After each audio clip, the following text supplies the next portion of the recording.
ऊंचे गगन में प्यारी सी एक सदा में छोटा सा पलीन इसका रंग है इसके प्यारे। देख के इसको हैरान रह गए जंगल के दोस्त सारे।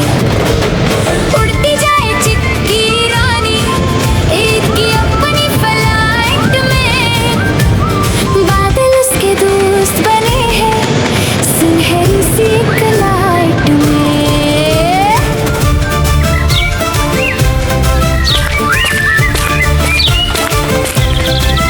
जरी और टूटू भी बैठे बादलों को है छूना।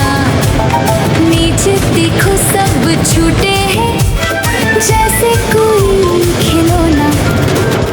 ऊपर से जब एदी बरसी मची है खूब पुकार। गुब्बारे और चॉकलेट गिरे हैं जैसे रंगों की बौछार। हवा जो चली थी जरा सी पलीन है थोड़ा डोला। पर पालक अपनी हिम्मत वाली कोई भी कुछ ना बोला। आराम से फिर जमीन पे आई सबने मारे ताली। ईद मनाई सबने मिलकर खुशियों वाली निराली।